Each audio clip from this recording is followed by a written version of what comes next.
You're watching Arise, the world's standout news channel. Arise News, awards, and beyond.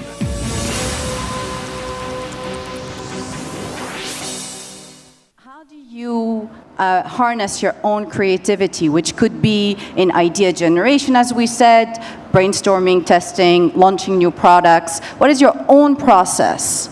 And how do you bring it to your teams? Or do you bring it around you, or even in your family? The most successful entrepreneurs, the most successful creatives are always entrepreneurs and creatives who are very passionate about what they do.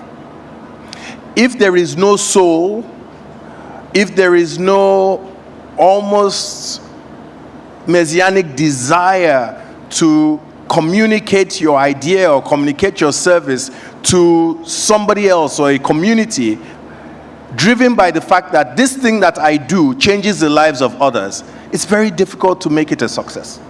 But when you have an idea or an ability and you can package it, and those who use it, their lives are not the same again, then you know that you're on the right track. Now, how do you motivate that type of thinking? Ambition is a great thing. And I am somebody who is a very driven individual. Many times, I find it difficult to sleep when I have something that I think is going to make a tremendous impact. And the difficulty to sleep is not just the excitement that you're associated with this one way or the other.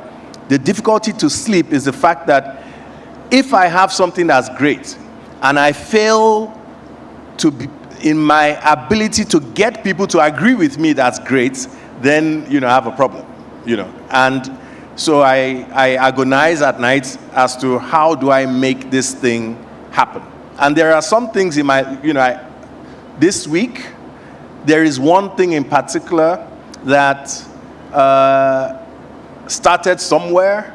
It's still centered around the theme that we were pursuing initially, but has taken kind of different pathways, but is becoming more and more important and exciting. But what is interesting is that the original thought, yes, I was, let's say, part of those originators. But what is interesting is that what is making it what it can be is not us. Actually, what is making it what it can be is a group of young people that we have assembled around the idea. So what is very important is it may not be your effort, it may not be your skills that polish your rough diamond into the thing that the whole world covets. And be ready for that. Be ready to put people other than you around your ideas. Be ready to take their inputs. Be ready to share the limelight. Because ultimately, all right, the most important thing is that you own part of a great thing, not necessarily that you own all of a small thing.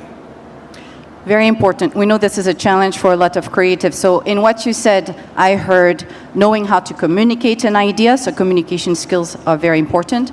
Knowing how to collaborate and maybe let one's ego aside sometimes for the service of the greater good, which is to get the project actually done.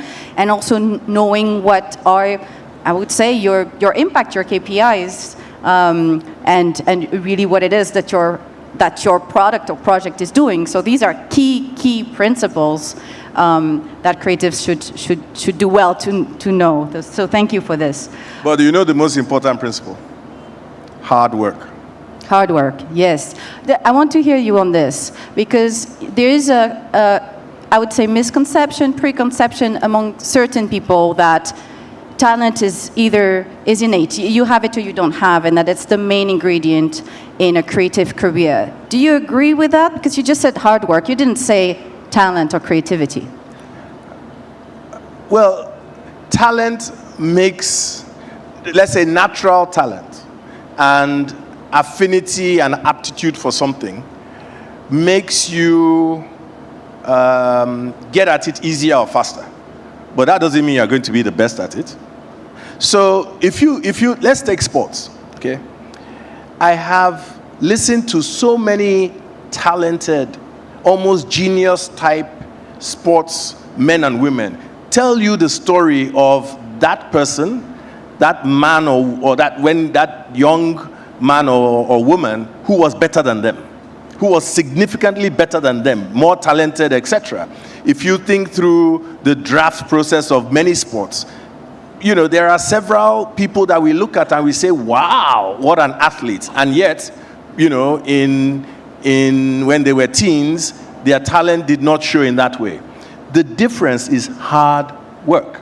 And creatives, where you see an artist and the artist is prepared to draw with their own blood, irrespective of talent, of course. I mean, well, I'm not advocating that every artist in this room draws their blood and uses that as the ingredient for their ink, but you cannot run away from hard work. And what I always tell teams of people is this: if you have equal abilities, indeed, actually, if you have an advantage in abilities against the other team, and they are harder working, 9 times out of 10, they're going to beat you at it. It's very true, especially when we know the time it takes for a business to really become a success. We know that, you know, through studies, including some that I've done myself, that very often it takes 10 years for, especially in the creative industries, for a business to be stable enough to be qualified as success. So it's definitely a marathon, not a race.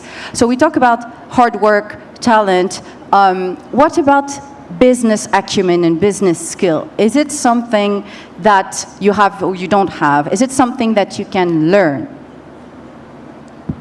So, who can guess how long it takes to create a successful business anywhere in the world? And then, or let's even make it easy, in Africa. How long do you think it takes to create, in years, to create a successful business? And I'm not saying at scale, I'm just saying a successful, and I define a successful business simply as one that you start, and then you get to a point where, on the strength of your business model and the products and services you provide, if you keep doing it well, you know, you can say you have legs for the next 30 years. I would say at least 10 from my own experience. At least 10 years. And the reason why 10% of all business launched get there is not necessarily because the entrepreneurs that started it, right, don't have it. It's the lasting power. How many of us are ready to back our idea through the many mountains and valleys and struggles, etc., okay, for 10 years? Better be ready to do that. So grit, resilience, hustle, as we say here, are also very important. There's one thing, though, that might change this equation. It's the arrival of new technologies, and especially AI.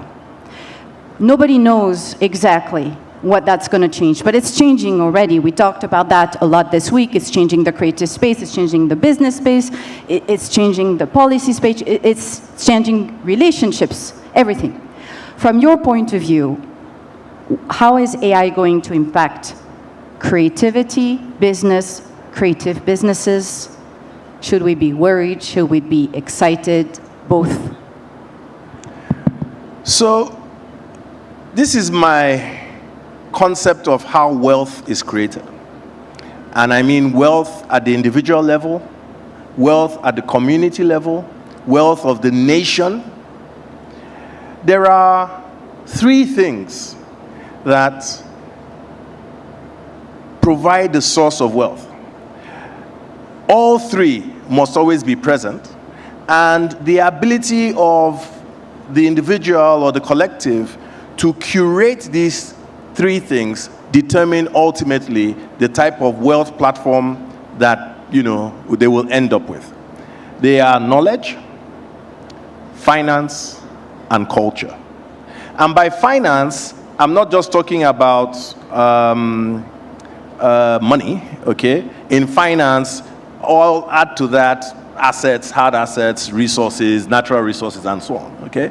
Right? Knowledge is knowledge, the brain, and the things that the output of thinking brings forth. And then culture is food, music, art, literature, everything that goes around the life of the community that you exist in. These three things, okay? Now, when you look at any success story, you will find that they leverage these three capitals: knowledge capital, financial capital, and cultural capital, okay, and use them as the basis of creating products, services, experiences that people want to be part of, okay? All right. The American dream is probably the best example of how you create this vision of knowledge, finance, and culture coming together, and you actually build a country at scale, and you see the result of the country. And many people, so you have Singapore, you have in Africa, Rwanda, and I can go on, okay? So, where does AI come in there? There is no doubt that for the past, say, 200 years, Africa has not particularly excelled at curating knowledge, financial, and cultural capital to become a competitive creator of wealth. Okay? We were very, very good at it. In the days when we had Mansa Musa, I'm talking about literally, centuries ago. We were very good at it. Some of the wealthiest human beings known in mankind, in humanity, have been Africans. I'm saying historically, okay? There are reasons why, we kind of lost our way. That's a story for another day. Another day. So, where does AI come into it? AI shortens, for me, access to knowledge capital. And knowledge capital is one of the things that we've struggled with. Not the IQ or ability of an African, but access is. So access means going to school. Access is being taught. Access is, access to a lab and so on. Okay, we know that. If you think back about when I went to school, the access to knowledge that I had many years ago was on par with the access to knowledge that most people in other continents had. But African youth don't have that opportunity today. What does AI do? AI makes us competitive again, very fast. So for me, I do understand the threats and concerns about AI, but for Africans, the truth is, particularly for our young people, AI is one of the things that is going to weaponize our youth. The thing is, how do we ensure access to it?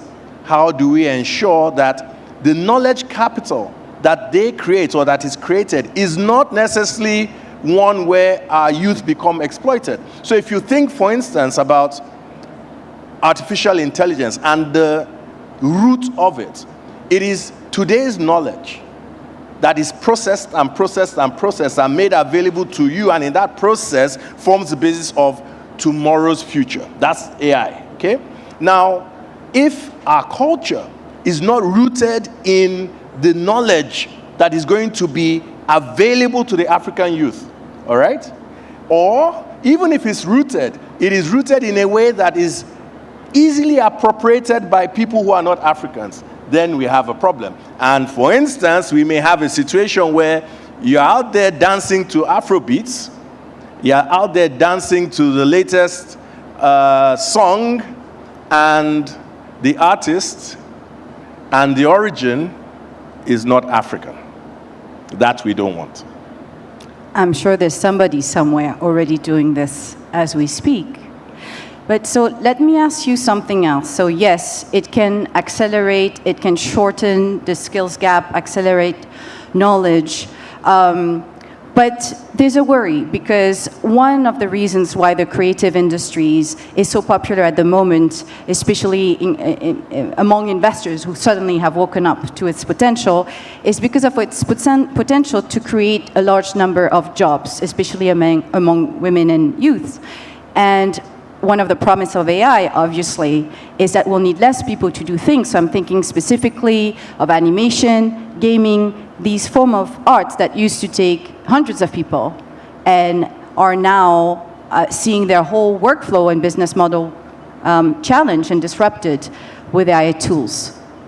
I don't expect you to have all the answers. I just want some thoughts and wisdom. What is going to happen when suddenly one person can create, and I know some people in the audience are already doing this, a full animated series on their own, on their laptop? So, I happen to sit on the National Trust, the Nigerian National AI Trust, okay? So, I kind of know what I'm talking about. Great. So then maybe you have the answer. So, the issue is this, okay? There is the fear of AI replacing jobs today, okay, speaks to, there are a number of routine processes that are part of making an idea real, making a business model work, okay? And if you think, for instance, about, you said making a movie, okay? So, in every movie, you must have an idea behind the movie, okay? So let's call that the originator. Every movie must have a director. Every movie must be distributed. Every movie must have some economics around it, and so on. There is nothing AI is going to do to take away those roles, okay? But, of course, there is the reality that when it comes to script writing, when it comes to storyboarding, when it comes to, for instance, editing and so on, okay, it may take away those who provide a number of jobs, okay? Or it may take away the jobs engaged in that. But the question is, how many films are being produced from Africa on a daily basis? And for me, if what AI does is moves our film production to, from wherever it is today, exponentially times 1,000, times 10,000, okay, and we then begin to create a Nollywood or an industry whose output is measured in the billions, tens of billions of dollars, okay, then we will find that the result commercially, right, is much higher than the result we had.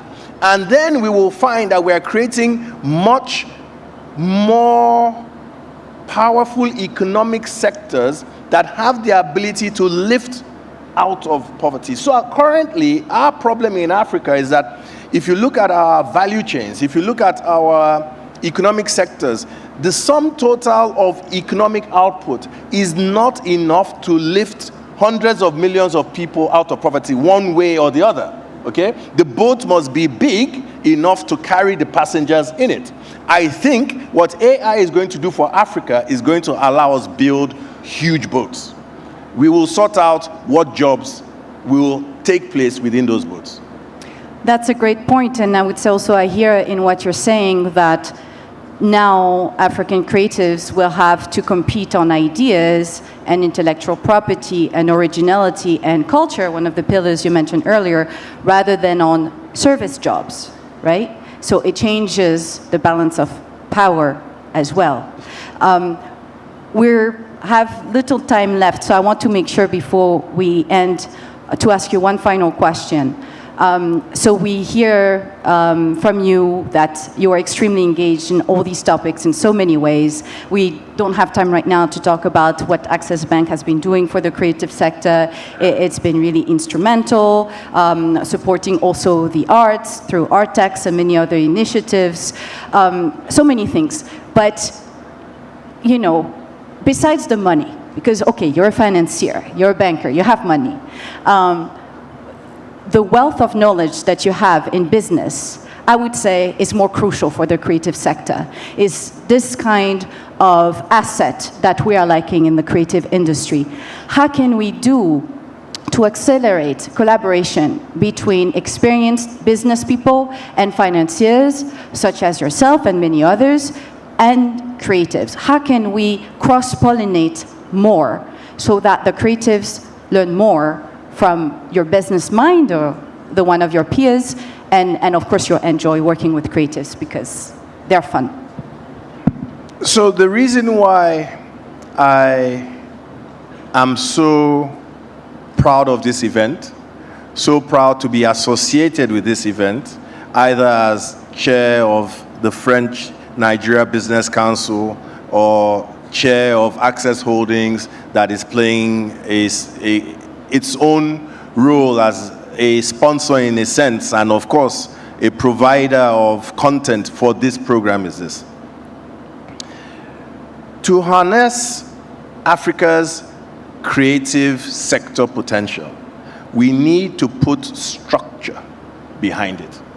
It's done so well on the back of just the raw talent, the sheer numbers, and the enterprise of the African creative. And we should applaud ourselves. But we need to take it to the next level. That next level will only come with structure. Structure supported by government policy, structure supported by an awareness and understanding by the leaders, not just of the public sector and the private sector, of the potential of the sector and why they should spend time in a room like this, not just one day, but perhaps at least 1/3 of the years they have, okay? And the fact that the French government sees it, President Macron is passionate about it, is a good kind of inspiration for leaders across the world, not just in Africa, okay? More leaders should get it, and more leaders should ensure that things like this take place and attend them. So kudos to the French government, kudos to President Macron. I think I saw His Excellency Minister Jean Barrot. Yes, did right you ask that question because you saw the French delegation walking in? I knew that. No, it's for you. Okay, fine. Yeah. So you give me more time. Okay. So what I want to share with all of you in this hall is I started going to the Gulf states about 30 years ago. And I can tell you that the creative sector in the Gulf states 30 years ago was nothing compared to the creative sector in Nigeria. And I look today at the fact that international stakeholders across fashion, art, music, science, technology, food, I can keep going, have now begun to see the Gulf region as a place where you make your global plans for business, your global plans for the creative sector, your global plans as to how to organize yourself to build at scale and so on. 30 years? So I looked back, I said, let me understand what's happened here. And I began to see and understand that their elite got it. And they came up with plans and policies around museums, galleries, festivals, enabling infrastructure for creative businesses, and so on. And 20-year plan. And look at where we are today. And the interesting thing, and this is a message for Africa, is that as one Gulf state got it, they started to compete amongst themselves. So Dubai was probably the early leader. But now you see what's happening in Qatar, you see what's happening in Saudi Arabia, and so on, okay? So we must do that for Africa. It says time's up, I say time's now. That's a great ending. Thank you so much for your wisdom, your knowledge, your time, your enthusiasm. I think the future is bright if people like you believe in the creative space. Thank you so much. It was a pleasure. Thank you, Mary.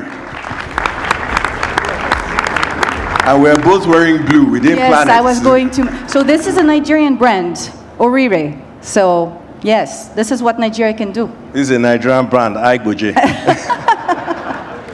Thank you again.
Please put your hands together for Liz. Put your hands together for Liz.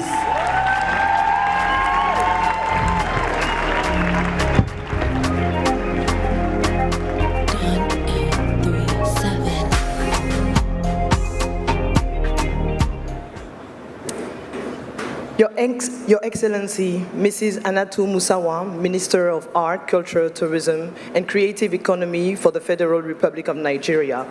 Your Excellency, Mr. Jean-Noël Barrot, French Minister for Europe and Foreign Affairs. Dear members of the Diplomatic Corps, dear patrons and partners, ladies and gentlemen, here we are in this final lap of Creation Africa Forum, the moment where we unveil the talents to watch the future creative leaders, the celebration of what Creation Africa does best, turning ideas into motion and dreams into careers. When we launched this initiative, the goal was simple: to give visibility, confidence, and support to creators bold enough to pitch their vision to the world and trust us on the promise we made, which was supporting them in their creative journey. 2 years later, we can see what happens when a spark becomes a fire. Let me start with Arafa Ahmadi from Tanzania. When she won the pitching session 2 years ago, she was already a force, poetic, precise, determined. I had the privilege to collaborate with her in 2021, and when we were both dreamers, each crafting our arts from Paris to Dar es Salaam. I knew from day one that your work would travel, Arafa, and look at you now, thriving from the Humboldt Forum to Zeitmoka to Sheffield Dog Fest. I'm deeply proud that Creation Africa helped fuel that momentum. Then, there's Emmanuel Rukundo from Uganda. His project, 2 years after the Paris edition, Keepers of the Forest, a breathtaking XR experience, has been touring the world, winning awards at New Images Festival in Paris and the VR Award in Belgium, and moving audiences globally. And this week, back to where it was revealed, we're proud to present this project here in the demonstration room. And finally, Mika Irwa from Rwanda. In 2018, I made a short documentary series for Arte TV, and Mika was one of the characters. Brilliant, highly talented, telling us his dream of turning cartoons into animation. In 2023, he presented an exceptional work and won the pitching session. Today he's doing exactly that, bridging his two passions, telling African stories through new formats and steadily finding his place on the global stage. Those 3 stories didn't start with Creation Africa, but were elevated here through the guidance of an exceptional team of mentors and a jury of experts who saw the light in them. They opened doors, even mentally, to 1,000 of possibilities. And these creators walked through them with conviction to go and get what they deserved, a place at the table of the global narrative. That's where Creation Africa plays its role at best, by bridging worlds, connecting emerging talents with networks, ecosystems, and institutions ready to support and amplify them. Among them, French embassies and their cultural cooperation services. I also want to highlight the collaboration we, Monsa, have with CNC through the dental animation program, thanks to the support of the European Union. This partnership allowed us to amplify the animation section this year, and it's called Monsa Animation. Also, I want to take a moment to salute all the audiovisual attachés on the continent who do remarkable work. I'm thinking instantly of Séraphine Angoula in Senegal, Alexandre Krasvik in DRC, but also those who were here in 2023, Serge Noukwe and Emmanuel Denavid Feller, just to name a few, who did and are doing an incredible work in their respective ecosystem.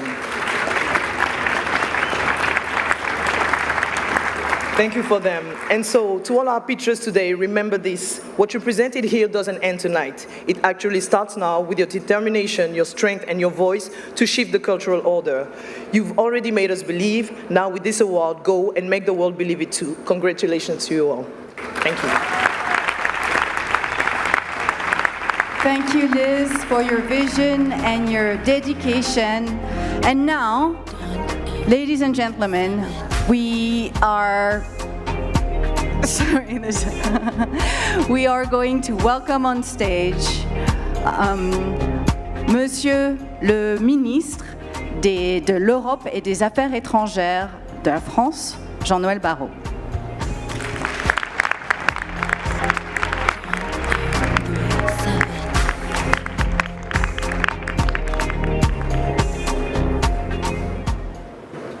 Bonsoir Création Africa. Bonsoir. Vous êtes venus de 42 pays africains. Vous êtes ici parce que vous portez en vous le génie créateur de l'Afrique. Et déjà, votre talent, Lise l'a dit, est reconnu. Le succès vous tombe dessus. Money fall on you. Banana fall on you. Banana fall on you.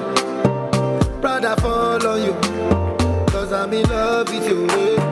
Money fall on you, banana fall on you, paparazzi follow you, 'cause I'm in love with you. If I offend you. This song, Minister, Davido sang it in my ministry, in Quai d'Orsay in Paris.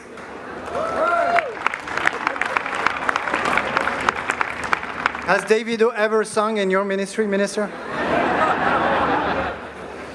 Et Davido a fait danser la French American Foundation dans une atmosphère survoltée.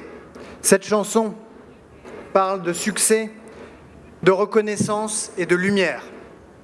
Aujourd'hui, à Lagos, elle prend un autre sens. Parce que le succès véritable, ça n'est pas l'argent ni la célébrité, non. Le succès véritable, c'est le talent que l'on cultive, les rêves que l'on réalise. C'est l'énergie immense qui se déploie ici dans les rues, sur les campus, une énergie qui ose tout, qui déborde, qui se transmet des uns aux autres plus vite que la lumière. Cette énergie, c'est la vôtre et elle est indomptable. C'est celle de la planète Création Africa. Une planète hybride, musicale, animée, numérique et inspirée. Une planète dont la force de gravité entraîne le monde. Nollywood is now the second largest hub in the world. Nigerian video games are flooding global platforms like Google Play. Sounds of Benin are getting people dancing at the Grammy Awards. And from Yaoundé to Dakar, African creators are setting trends.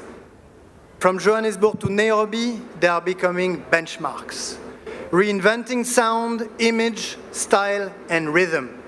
The future is being written in Afrobeats. Listen to the beats of Burna Boy. Watch series like Blood and Water, melodies of Rima, flows of Era Star. Yes, my friends, Africa is a driving force in global culture, and France is here to speed up the tempo. D'Edith Piaf à Aya Nakamura, les talents les plus brillants ont toujours trouvé en France une scène à leur mesure. C'est en France que Gims, né à Kinshasa, est devenu l'un des plus grands chanteurs de sa génération. C'est Lajli, né au Mali, qui a conquis le monde du cinéma avec Les Misérables. C'est Omar Sy, né de parents mauritaniens et sénégalais, qui tourne des films en France et fait chavirer Hollywood. C'est Gaël Faye, né au Burundi, qui écrit en français et fait vibrer la littérature internationale. C'est en France que Leila Slimani, née au Maroc, a reçu le prix Goncourt. Kaliss Diop, né de parents sénégalais, a bouleversé le cinéma. Et c'est en France, à la Sorbonne, que Chimamanda Ngozi reçoit le titre de docteur honoris causa. De Lagos à Abidjan, de Paris à Cotonou, ils se connectent pour se former, se développer, s'inspirer et s'exporter. Et puis, chère Lise Gomis, nous avons créé à Paris Mansa, la maison des mondes africains, un lieu unique au monde, un incubateur culturel, un tremplin, une rampe de lancement pour les talents africains. Cette maison, c'est la vôtre. C'est un espace, vous le verrez, de débat, de rencontres, d'expositions où les imaginaires se développent. Et puis, partout en Afrique, vous le savez, nos ambassades accompagnent l'essor de centaines de projets, vos projets. Everywhere in Africa, our embassies have helped scale up hundreds of projects, your projects. Have you met Esther Kemi, Badamisi? She's Nigerian queen of stop motion, trained in the world's best studios. She's inspiring a whole generation of young women by telling their stories through animation. Have you met Ugo Obi? He's the founder of Malio Games. He's now working with Disney and Google to train young African developers. Gaming made in Africa is going global. Have you met Kalista Si? She is a Senegalese producer and screenwriter whose series Maîtresse d'un homme marié, Mistress of a Married Man, has been a big hit not only in Africa, but also in Europe and the United States, proof that African stories have universal appeal. Each of them embody this African ambition. There are no exception. Création Africa was made to accelerate talents, your talents. So to all of you, I have one thing to say. The time has come. Express yourselves, share your stories, turn your ideas into projects. Youth is the future of Africa, but also is present. So keep making noise, keep disrupting, keep inventing, and most importantly, do not come down.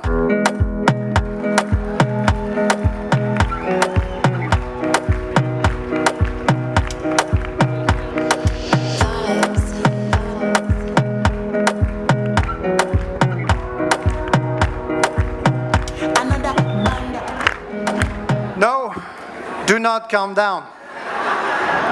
And keep in mind the words of Fela Kuti. Music must awaken people to their duty as citizens and act.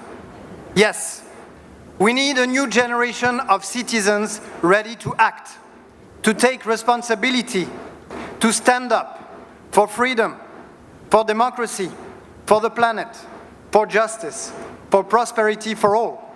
So friends, time has come. You are in charge. We are in charge. Do not let anyone else decide for ourselves. Stand up. The future is ours, so let's shape it together.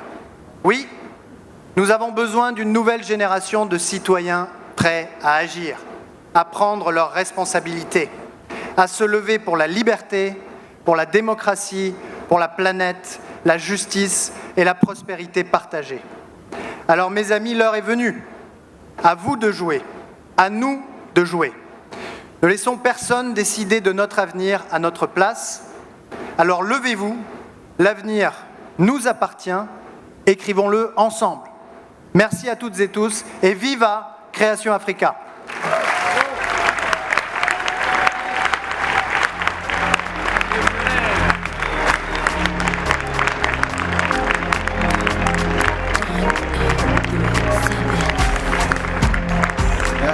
Monsieur le Ministre, for those powerful words and for your commitment to the future of the creative economy in Africa. And so, Liz and Marie, please join me. Okay, so Marie, we've been hosting this for the last 2 days. Yes. We're still standing, El. We're still standing somehow. And we've experienced a lot. But I want to ask you personally, what has stood out for you out of all the sessions and everything that has happened over the last 2 days? So, I'm not going to offend anyone, but I do have a favorite moment. Tell us. Earlier today, I moderated the Future of Financing session with a panel of only women, 5 brilliant women, investors, who just really enlightened the room with their insights. And guess what? We didn't miss the men. They were great. They were wonderful. And that was my favorite moment, yes. I was in that session and I really And I'm not the only enjoyed one, it. apparently. Others liked it as well. Liz, I mean, you've been doing a lot of work over the last few days, but how do you feel finally seeing all of this come to life? I already told you guys, it's such an emotion, and I'm utterly proud of what we did today, because it was a promise when we were in Paris in 2023 to come back and do the second edition on the continent. And now I really know why I'm working so hard. When I saw Sadia Diawara like a few minutes before, and he told me, I didn't even know it was this. It was super concrete. I already have collaborations in sight. I have 1,000 ideas. I met so many people. And just for this link, I'm really, really proud of what we did, because I feel like we are the missing link between the diaspora kids and the people living here and the locals. So for this, thank you so much I love for your that. Please presence. put your hands together for Liz and the Mansa team. And you, David, what will you take home? I mean, you're home, but what will you remember from these 2 days? I mean, I've been in so many interesting conversations. Like I said, I sat in on your panel, even though I had a question and I couldn't ask because there were so many questions and so much to say and share. But I think for me, something that stood out is I met Yvonne Muinde. And I don't know how many of you know Yvonne, but you need to know Yvonne. Yvonne is a legend. She's a legend. For me, it felt like I was standing in the presence of greatness. Yvonne she's worked on so many incredible projects. She worked on the Black Panther project. Her first project was the Star Wars project, by the way. Is she in How the room? many people knew Is she that? in the Where's room? Yvonne? She's Hi, there. Yvonne. Yvonne, please stand up. Yvonne is shy. Yvonne Muinde. But please put your hands together from for Kenya. her. The legend. I appreciate you. Yes, it's difficult to top that, for sure. So, Liz, how can you top that? How can you top that? Tell us a little bit, what else do you have in your pocket, either in Paris or on the continent? You know I'm a one-woman band. You're a one-woman band, which means you need volunteers. Who volunteers to help this? Come on. See, people. I solved your problem right there. It's done. So yes, it's the work of a lot of teams. There's the team at the Ministry for Europe and Foreign Affairs, at the DGM, at DAOE. I'm sorry about the acronyms, but it's too long to explain you. But there's the team at the Minister, there's the team here in Lagos and in Abuja, at the embassy, at the consulate, and then there's the partners, l'Institut Français, there's AFD following us every step we make, there's CNC, there's a lot of people working on it, so I'm not by myself. I'm doing this with the support of all these people. I can't cite everybody, but it's a teamwork, and I think we did teamwork, great work. Is there anything that you can tell us about the future? Any scoop? Sorry, it's the journalist in me. I will never get over that. Something we don't know yet? I'm putting her on the spot in front of 1,000 people. I can't tell secrets. No, you can't? Not yet. I can't tell secrets. But there are things. Be prepared. Be prepared. You saw Paris in 2023. You saw Lagos in 2025. You know that I won't come back with something smaller.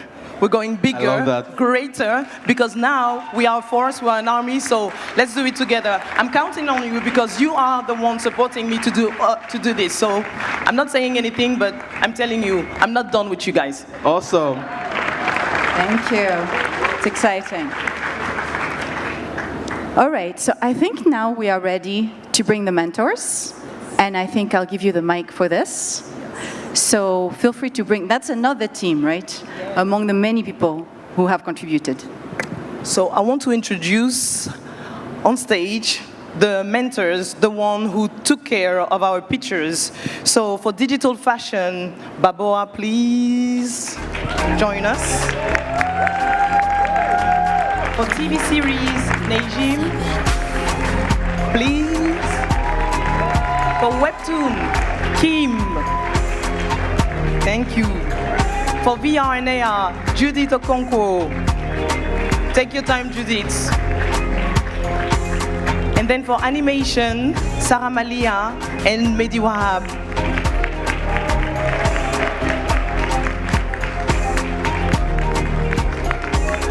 This is collaboration, this is empowerment, this is expertise, and I'm letting Najim, maybe you want to say a word about the work you've done.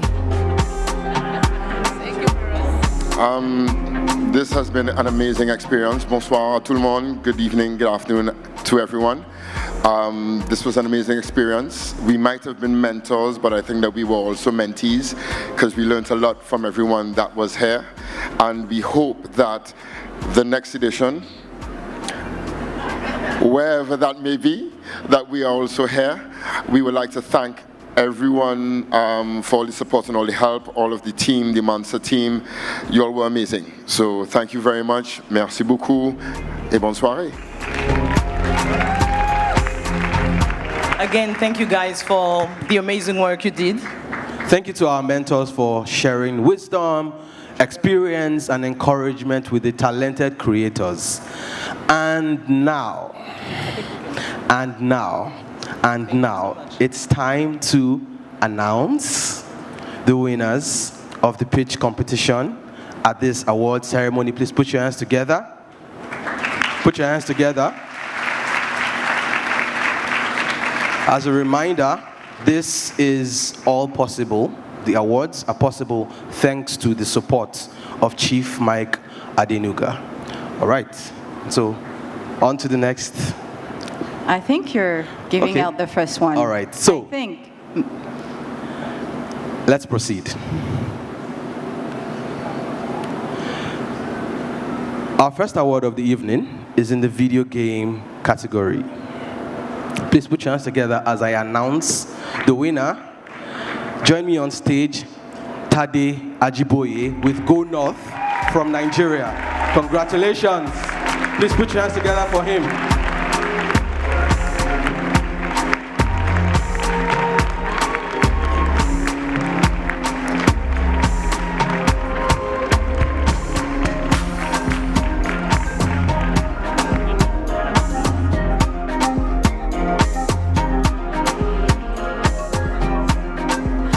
And now for the next award for digital fashion, the winner is Sarah Kojo.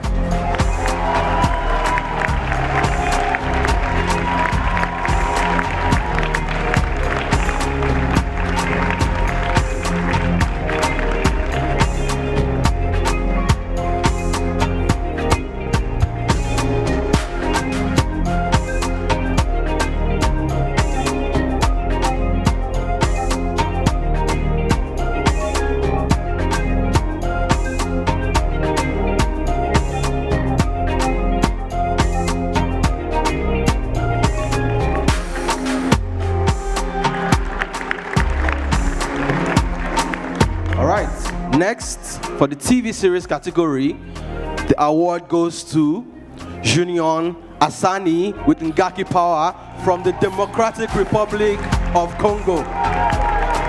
Put your hands together, come on, until he gets here, put your hands together. Congratulations, congratulations. Congratulations.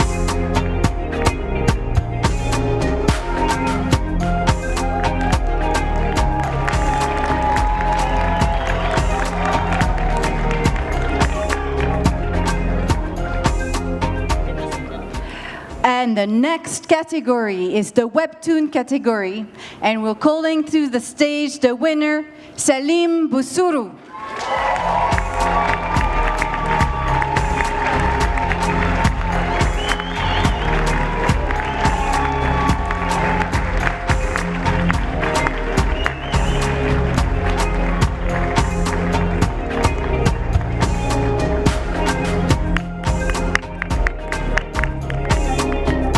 And now, for the AR and VR category, congratulations to Alex Mukwizu with Chronicles of Kiwa from Tanzania. Please put your hands together for him. Congratulations.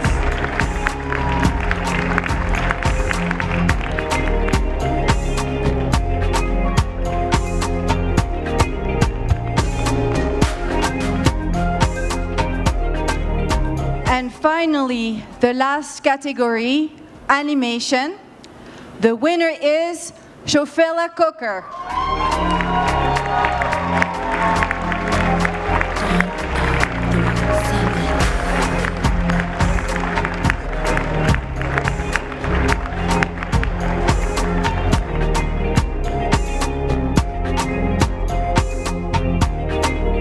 Thank you.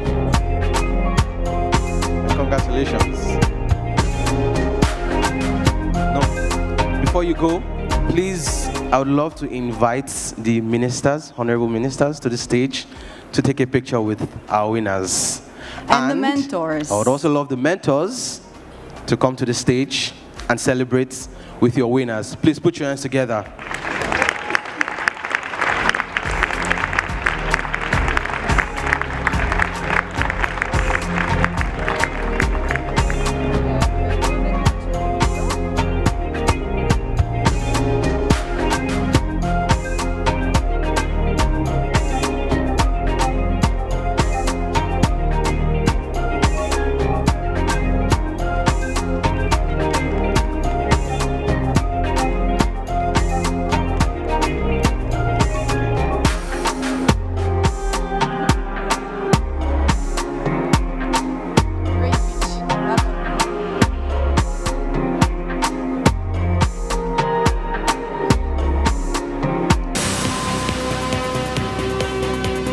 You're watching Arise, the world's standout news channel.